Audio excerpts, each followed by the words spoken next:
In today's YouTube upload, I'm going to share with you guys an old and forgotten run defensive tip that will help you out when you're struggling with the stretch or any run scheme in Madden 23.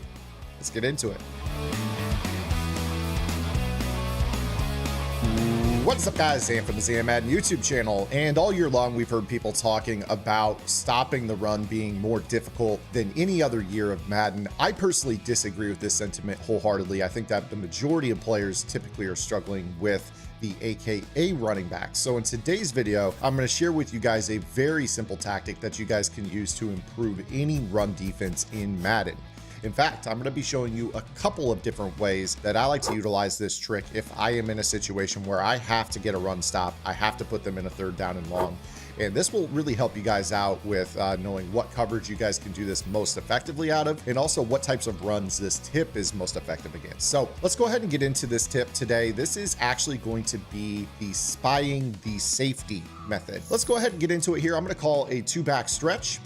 And we're going to go ahead and call a little two-man under here. And if I were to go ahead and show you the run fits, the way that you check the run fits is to hold the left trigger or L2. And then for the left run fit, you're going to hold X, which will show you the assignments that everybody is in on a run play, where they're supposed to fill gaps. And if you guys want to see the right side run fit, you press B. Obviously, that would be circle on PlayStation. But they're noobs. And you see right here that with this particular play, the safeties are not in the run fit, nor are the players that are playing the cornerback positions, because in this particular shell, it is man-to-man coverage. Now, we're going to get to that here momentarily, but what I want to do first here is just run the ball. I may get stopped here, but what you're going to see out of this is definitely what you saw in the run fits. The front six were in the run fit, but the corners and the safeties simply were not. Again, if we take a look at this at the top down, if you particularly look at the safeties on this, their first steps are back and fanning out into the deep halves that they are in the two-man under. If you take a look at the front seven, you see that everyone else is really, particularly the front six, meaning the four-down linemen and the two linebackers, they're involved in the run fits. You see that they're definitely pursuing their run gaps, but the corners are kind of sitting back playing their pass assignments, which are the players that they're manned up on. So this allows us to kind of get to the edge a little bit more effectively because that outside corner is not really rallying down. And of course, by the time the safety is able to figure it out, you see that we're already 11, 12 yards downfield and we've gotten the sideline. Now enter the safety spy. What we're going to do here is we are going to take our safety, or safeties if you want to do this with both, and put them in quarterback spies. What this is going to do is this is going to make them take their first step down towards the line of scrimmage, and then they are going to basically spy whoever has the ball. Now, the quarterback spy is typically used for scrambling quarterbacks. This year's game is very, very hard to escape the pocket Madden, where most players are just sitting back and throwing. It's not the scrambling game that we saw last year. So a lot of players haven't used quarterback spies this year. But what you're going to notice is that when I run this ball, while these players may jump to the inside, they're then going to mirror whoever has the ball. Now, this is kind of our first step. We may still be able to get the edge on this, but you see how Deion Sanders is able to be the first player, or rather Leon Sandcastle is the first player to really make a play on the perimeter here. So now with our top-down view, once again, note how the safeties' first steps are down and then pursuing the ball carrier, and how Leon Sandcastle, rather than making contact at 12 yards on the sideline, is making contact 1 yard down the field on this same stretch call. And here's kind of a third-person look just behind Sandcastle. You see that first step down and then pursuit to the ball carrier. Now, depending on what your formation is, you may want to do this out of different sets. I personally like to main a four-down lineman defense, and you guys can find my full big nickel over G defensive game plan on my strategy website, gridirongameplans.gg. But for those of you that maybe want to stop the run out of three-down linemen, where you are running this out of the 3-3 cub. Now, with this particular formation this year, you'll note that there is no two-man under in this formation. So when you're facing 3-3 cub, you don't have to worry about your opponents calling two-man under, but you're going to want to choose a play that affords you flexibility to spy your safety. So the one that I would choose would likely be the one Sam strong safety blitz, simply because they are not in coverage responsibilities in this play, and because you're going to be able to cover everybody that could potentially run a route on the field. Now we're going to go ahead and run an inside call here. So with this particular alignment, they're going to call blast. Now, keeping in mind here, you probably want a base align so your guys don't roll pre-snap with their coverage. You go ahead and spy these guys. this is going to take us right back to that Madden 20 style defense, where if they want to run the ball, you're going to see that everybody flies down and we can make a play in the backfield. You see that there's just not enough blockers to be able to stop this. So again, I'm going to show you here, we base align, we spy both of these guys. You may want to move these guys, so that way if they are moving in this play pre-snap, they don't roll after you base align. But this was an old Madden defense. Again, you see everybody is manned up in this play. We still have 4 rushers, so we can shed if they drop back to pass. You are putting a little bit of trust in man coverage here with this, but this is a safe run defense with everybody that could potentially run a route manned up. Again, keeping in mind that with this play, you just do not have enough players to be able and stop the downhill safeties and block the front 5 and the user. So again, I'll show this to you. We're just spying these guys. So again, one more time, we're just going to go ahead and snap the ball, and you're going to see that we can fill these gaps.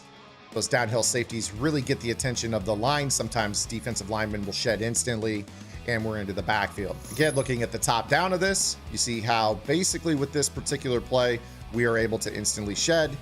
We got the user blocked by a fullback, but again, you see here that there are still 2 free unblocked downhill spies running at the ball carrier as our backup plan. Now, every single one of these plays has been man coverage based. If you guys want to utilize this in a zone-based coverage, you're going to have to get a little bit creative with the way that you concoct this setup. So we're going to have to kind of hybridize a coverage. Really, more than anything, we're going to be kind of playing a inverted style of coverage. So with this, let's go ahead and put ourselves in the mindset of like maybe a nickel over style defense.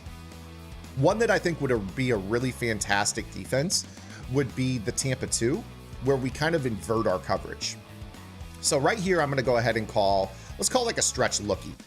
And what I'm going to do here is I'm going to go ahead with this, and because our safeties are playing downhill, we are going to actually put the cloud flats into deep halves, spying our safeties, and then putting our outside players into flat assignments. This is going to allow us to set up a coverage that looks like this. For all intents and purposes, this is a cover 2 invert, but our vertical hook rolls in this don't exist. They're really just spies that are coming down from the safety level.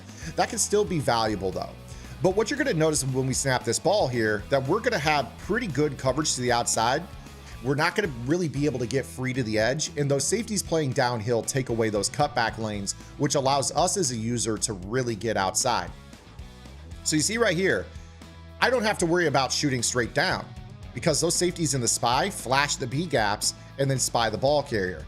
Here, I get blocked, which a lot of times you will, but also keeping in mind here in this play that those outside corners bailing can still respond in the run fit and play their force role. So you look at Richard Sherman with that spied safety next to him, they do a really good job of preventing any outside running lanes on this play.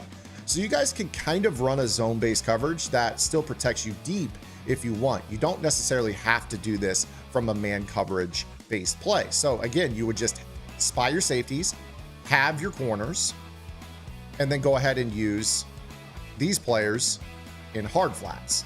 And what that's going to do for you is it's going to allow you to basically play a defense that is pretty good against the run, still covers the flats, and still takes away the deep lobs down the sideline. Of course, the middle is going to be a little bit responsible to you as a user, but it's going to be a much better under center run defense in general. Again, snapping this ball, I'm going to flash through here. Again, you see that even if we didn't get a shed on the perimeter, we still had those spied safeties, the outside corner bailing down. We're in a good position. So guys, the spying the safety adjustment is something that is very, very good. You probably won't need it too often in Madden 23. However, if you are struggling with stopping the run game, if you're playing players that do nothing but run the ball on you, this is a great adjustment that you should utilize to get players down into the alleyways and then pursuing to the outside against those stretch style calls. This is great for inside zones. This is great for dives, and it rallies really well against stretches as well. So I hope you guys enjoyed today's video. If you did, make sure you guys give it a thumbs up. If you have any questions, comments, concerns, or complaints, drop those below. As always, want to see what you guys think about the content here on the channel. If you guys want more, head over to my strategy website, gridirongameplans.gg. Otherwise, we'll see you guys right back here tomorrow with our next video upload. Until then, this is Zan. Get in the lab and good luck.